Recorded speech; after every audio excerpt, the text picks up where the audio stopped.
Hey, what's up guys, this is TBone here and welcome back to another episode of playing Legendary Game of Heroes. Today's preview day for the upcoming event, Festive Fennec Cheer, is a VIP event, which means the ultra rare card will be guaranteed at tier 6 if you are a VIP member. It also means that we'll have access to the loyalty store to get items, which will be available when the event starts. They also have more collector's items this event, specifically Fennec cards that you'll be able to collect throughout the week. This is an Earth Slayer event, and the second Slayer event with the updated meta, where the stats of the cards are boosted and each card has a 10 times affinity bonus against water enemies. So let's take a look at the cards and make sense of the mechanics of the deck, and I'll give my take on the cards themselves as well.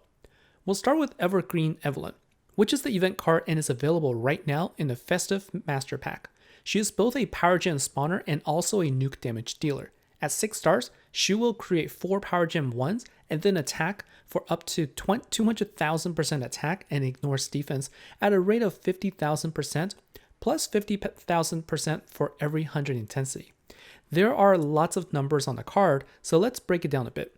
The power gems part should be straightforward. For the nuke damage, it simply means that whatever attack value Evelyn currently has will be multiplied by 2,000, and that amount will be dealt to the boss fully.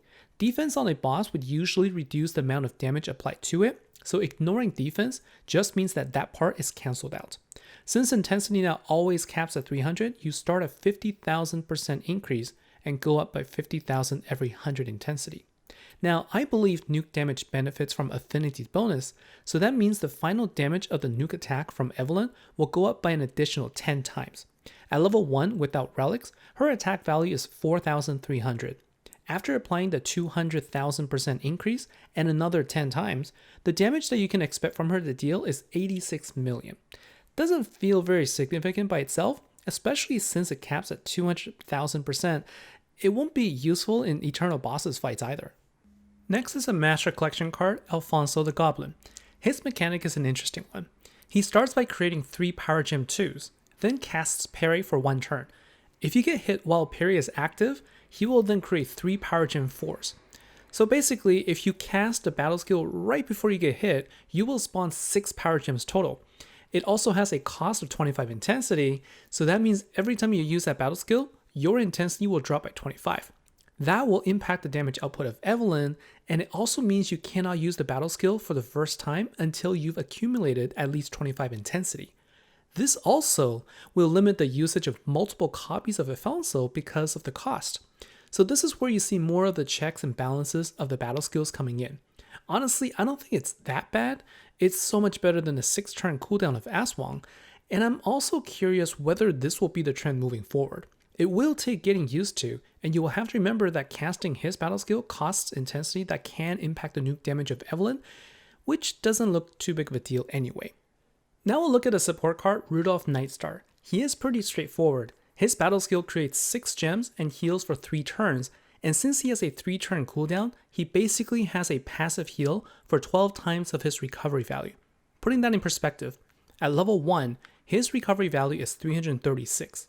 With 3 keys, you get 5 times boost, and then with 1200% recovery, that comes to 20,160 health recovered every turn.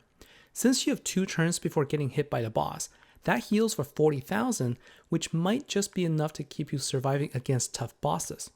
It's also the only card that generates Slayer intensity by 10 every time he attacks.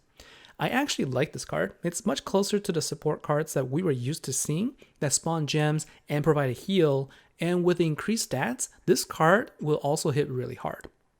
Finally, the ultra rare card, the Leading Light. I'm very happy to say, is not a card that you must obtain for the deck. This card is always the most expensive to chase, so it's good that it's not an overpowered card. It does create Power Gem 2s as well. It will create 2 Power Gems at 5 stars and 3 of them at 6 stars. It's the only card that boosts damage for all Earth Slayer heroes though, so it can boost Earth Giants and Earth Demigods. Both of them have damage boost that it applies as well, so it will be a good addition to the team. But since it caps at 44% at 6 stars and 30% at 5 stars, it still doesn't feel like it's going to make too much of a difference. I won't be disappointed if I don't get this card. So first impression of the deck, it feels like it will be weaker than the last Water Slayer deck because the power gem creation is more limited. But it is a much faster deck now with a cooldown back to 3 turns. With the cost of using the battle skill of the Master Collection card though, even if you collected multiple copies, you'll need to wait until you can use them together, so it will slow down the team a bit from that perspective. I mean, to use 5 Master Collection cards will cost 125 intensity to use their battle skills, but it will generate 30 power gems, which will cause some devastating damage. Then again, that's 5 Master Collection cards, so it will be a very expensive build, and I don't really recommend going down that route. What's more realistic from my perspective is to have a couple of the support cards and hope for an event card from the 5-star collection. They can be powered up by the collection hero Haroon, and we will definitely be looking at including it in my deck ideas for the next episode. That's it for today. Thanks a lot for watching. As always, let me know what your thoughts are. I always appreciate the feedback I get from everyone. Take care, and I'll see you next time.